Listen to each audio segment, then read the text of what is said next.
अमरीकी सदर की जानिब से कहा गया कि अमरीकी वफ़द आज इस्लामाबाद में होगा और इत्तलात के मुताबिक वफ़द ग़ालिबन इस्लामाबाद में पहुँच चुका है या पहुँचने के करीब। ईरान ने ये ऐलान किया है कि मौजूदा हालात में उनका कोई इरादा नहीं है पाकिस्तान में आने का। अमेरिका और ईरान बखूबी ये काम कर रहे हैं। कोई भी ये तासुर नहीं देना चाहता कि वो एक कमज़ोर पोजीशन से जो है मुज़ाकरात की टेबल पे जा रहे हैं। अमरीकी नाकाबंदी की वजह से कुछ मुश्किलात पेश आ रही हैं, जिस पे अमरीकी सदर ट्रंप ने कहा है कि वो इसके ऊपर भी सोच कर कोई फैसला करेंगे। मतलब इम्तिहान वो है कि क्या सदर ट्रंप इस्लामाबाद आएंगे, क्या ईरान के सदर इस्लामाबाद आएंगे। बिस्मिल्लाहिर्रहमानिर्रहीम। अस्सलाम वालेकुम नाज़रीन, कैपिटल टीवी से मैं हूँ अदील सरफराज। मेरे साथ मौजूद हैं सीनियर जर्नलिस्ट मतीउल्लाह जान साहब। नाज़रीन, आज के इस व्लॉग में हम दो खबरों पर बात करेंगे। सबसे पहले हम बात करेंगे खित्ते की जो मौजूदा सूरत हाल है, ईरान और अमेरिका के दरमियान मुज़ाकरात का दूसरा दौर जो आज इस्लामाबाद में शुरू होना था, बज़ाहिर ऐसा लगता है कि खटाई में पड़ चुका है। गो कि अमरीकी सदर की जानिब से कहा गया कि अमरीकी वफ़द आज इस्लामाबाद में होगा और इत्तलात के मुताबिक वफ़द ग़ालिबन इस्लामाबाद में पहुँच चुका है या पहुँचने के करीब है। दूसरी जानिब ईरान ने ये ऐलान किया है कि मौजूदा हालात में उनका कोई इरादा नहीं है पाकिस्तान में आने का। पाकिस्तान में उनका कोई वफ़द मुज़ाकरात के दूसरे दौर में शिरकत के लिए नहीं आएगा। इसके अलावा हम बात करेंगे इमरान खान का जो फ्यूचर है वो क्या नज़र आ रहा है। मतीउल्लाह जान साहब को ये भी अदालतों को कवर करते हैं तवील अरसा से, और हम देख रहे हैं कि सियासी मंजरनामे के ऊपर कुछ हलचल तो हो रही है। पहले बुशरा बीबी की सेहत की खराबी की खबर आती है, उनके अहल खाना उनसे मुलाकात करते हैं। फिर इमरान खान साहब से बताया जाता है कि एक मुलाकात होती है अडयाला जेल में, और वो ग़ालिबन अली अमीन गन्नापुर साहब मुलाकात करते हैं। तो इस सब में हो क्या रहा है? जो 22 तारीख है जिसको ये मुकदमा मुकर्रर है 190 मिलियन पाउंड केस का, क्या उसमें वाकई में कोई रिलीफ मिलने जा रहा है पाकिस्तान तहरीक इंसाफ को? इस हवाले से जानेंगे। पहले मतीउल्लाह जान साहब ये बताइएगा, क्या देख रहे हैं जो खित्ते की सूरत हाल देख रहे थे कि पाकिस्तान बतौर मीडिएटर, बतौर फैसिलिटेटर बड़ा अहम किरदार अदा किया। पहला हमने देखा सीज़ फायर भी पाकिस्तान की दरख्वास्त पर हुआ, फिर मुज़ाकरात हुए 11 अप्रैल को, और फिर सीज़ फायर में एक एक्सटेंशन भी हुई है रिसेंटली। अब अचानक से ईरान क्यों कर पीछे हट रहा है, या क्यों कर वो पाकिस्तान ना आने की बात कर रहा है?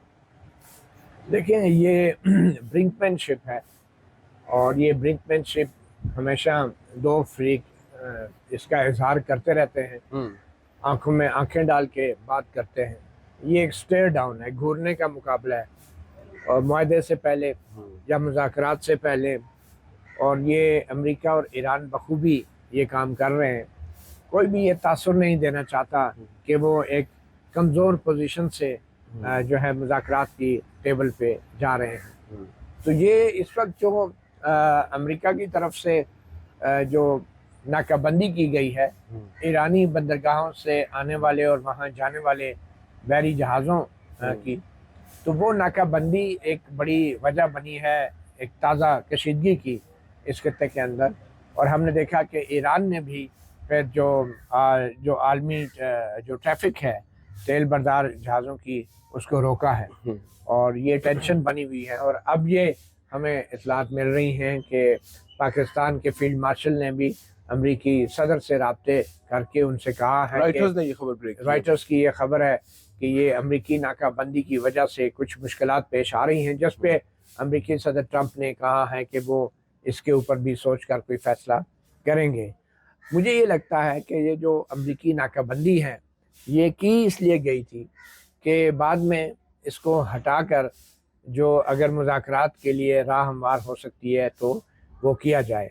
अब होगा यही बज़ाहिर। मुझे लगता है कि क्योंकि अमरीकी मुज़ाकराती टीम तो अभी तक आ रही है, उसने तो ये कोई ऐलान नहीं किया कि वो नहीं आएंगे, तो इसका मतलब यही है कि ये अमरीकी नाकाबंदी जो है जो लगाई गई थी ये सिर्फ हटाने के लिए लगाई गई थी, ताकि मुज़ाकरात में इसको अमेरिका की तरफ से एक कंसेशन के तौर पे पेश किया जा सके। और ये जब पाबंदी हटेगी तो फिर ईरान के पास भी बहुत कम जवाज़ होगा मुज़ाकरात में शामिल ना होने का, क्योंकि फिर ईरान की तरफ से भी जो है इस हवाले से कुछ कंसेशन शो होनी है, और वो यही होगी कि अगर उसने वो ट्रैफिक रोक दी है अपना हुर्मत से तेल की बरदार जहाज़ों की तरसील जो है रुकी है, तो वो उसको भी बहाल करना पड़ेगा। तो ये एक अच्छा स्टार्टिंग पॉइंट होगा। अब असल इम्तिहान तो ये है कि इस्लामाबाद के अंदर ईरान की मुज़ाकराती टीम, अमेरिका की मुज़ाकराती टीम वो तो मौजूद होगी होपफुली, اور مطلب امتحان وہ ہے کہ کیا صدر ٹرمپ اسلام آباد آئیں گے، کیا ایران کے صدر اسلام آباد آئیں گے، کیا وہ دونوں ہاتھ ملائیں گے، اور یہ ایک تاریخی مناظر ہوں گے، ایک نئی تاریخ رقم ہوگی، کیونکہ تاریخ میں پہلے شاعران کے بعد سے آج تک میرے خیال میں 80 کے بعد سے 45-40 سال ہو گئے ہیں، تو آج تک جو ہے امریکی صدر اور ایران کے صدر کا مسافہ نہیں ہوا، تو یہ بھی ایک بڑا ایک آمنا تاریخی سامنا بھی نہیں ہوا۔ آمنا سامنا بھی نہیں ہوا۔ تو اگر یہ معاہدہ ہو جاتا ہے اور صدر مسعود پزشکیان ایران کے اور امریکی صدر ڈونلڈ ٹرمپ جو ہے وہ اسلام آباد میں آتے ہیں اور ہاتھ ملاتے ہیں، معاہدہ ہوتا ہے، تو یہ پوری دنیا کے لیے، پوری دنیا کی معیشت کے لیے، سفارتکاری کے لیے، پوری دنیا کی جو انٹرنیشنل پالیٹکس ہے اس کے لیے یہ ایک نئے دور کا آغاز ہوگا، ایک سایہ آف ریلیف بھی ہے، ایک سائے آف ریلیف بھی ہوگا، عرب ممالک کے لیے بھی، مڈل ایسٹ کے لیے بھی کچھ نہ کچھ رسپائٹ ہوگی۔ مگر اس میں سب سے بڑا سوال یہی ہوگا کہ ایران تو معاہدے پہ دستخط کر رہا ہے، لیکن امریکہ اور اسرائیل کی ضمانت کون دے گا کہ وہ دوبارہ ایران پہ حملہ نہیں کریں گے، یا اسرائیل لبنان پہ حملہ نہیں کرے گا، مڈل ایسٹ میں اور جو ویسٹ بینک ہے اور غازہ میں اسرائیل جو ہے تعاون کرے گا۔ تو یہ ایک بہت بڑا ایک سٹارٹنگ پوائنٹ ہو سکتا ہے مڈل ایسٹ میں بھی امن کے لیے۔ امریکہ اور ایران کی اس ڈیل میں کیا اسرائیل جو ہے اس کو بھی اس کا حصہ بنایا جائے گا، اس کو پابند کیا جائے گا کہ وہ بھی اس ڈیل کا احترام کرے، اور پھر ایران جو ہے کس حد تک کنسیشن دے سکتا ہے۔ میرے خیال میں امریکہ کے لیے سب سے بڑی کامیابی یہی ہوگی کہ اگر ایران کی طرف سے اسے ایسی گارنٹی مل جائے کہ ایران ایٹمی ہتھیار نہیں بنائے گا، اور ان ہتھیاروں کو حاصل کرنے کے لیے جو ٹولز ہیں جیسے افزودہ شدہ یورینیم ہے یا اس کا ذخیرہ ہے، تو وہ ٹولز جو ہیں وہ بھی کسی کی نگرانی میں دے دیا جائے امانتاً۔ تو اگر یہ ایران مان جاتا ہے تو یہ امریکہ کی غالباً رشیا نے بھی اس پر پیشکش کی ہے کہ وہ رکھنے کو تیار ہے۔ لیکن 2015 میں جو ڈیل ہوئی تھی، یورپین ممالک بھی اس کا حصہ تھے، اس میں رشین کے ہی نگرانی کا ذمہ داری سونپی گئی تھی، اور اسی بنیاد پہ رشیا کے بہت سے جو سائنسدان ہیں، ایٹمی سائنسدان یا انجینئرز و ماہرین جو تھے، وہ ایران میں جو ایٹمی ان کا پلانٹ ہے وہاں پہ ابھی بھی موجود تھے۔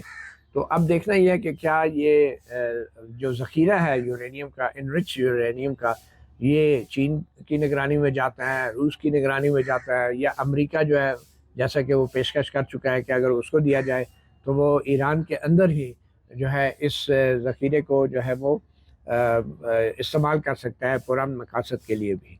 تو یہ اب دیکھنے کی بات ہے کہ یہ معاملات کس طرف جاتے ہیں، مگر میرا یہ خیال ہے کہ امریکہ کی طرف سے جو ناکہ بندی کی گئی ہے یہ صرف کچھ وقت کی بات ہے، ہم دیکھیں گے کہ وہ ناکہ بندی میرے خیال میں اس مذاکرات کے دورانیے تک جو ہے وہ اس کو ختم کیا جا سکتا ہے، کیونکہ یہ بات تو بالکل ظاہر ہے، صاف ظاہر ہے کہ معاہدہ ہونا ہے اور یہ جنگ بندی حتمی طور پر ہونی ہے۔ اگر یہ نہیں ہوگی تو معاملات کافی بگاڑ کی طرف، اور ایون دو ایران بھی اس بات سے واقف ہے کہ اسے بہت کچھ کھونا پڑ سکتا ہے کہ اگر آج وہ بضد رہتا ہے مذاکرات کے لیے نہ آنے پر۔ آبویسلی کچھ چیزیں ہیں جو وہ منوانا چاہ رہا ہے، اور ہو سکتا ہے اس کی وہ چیزیں مان لی جائیں جیسا کہ آپ کہہ رہے ہیں، اور پھر یہاں پر مذاکرات کا دور بھی شروع ہو جائے گا۔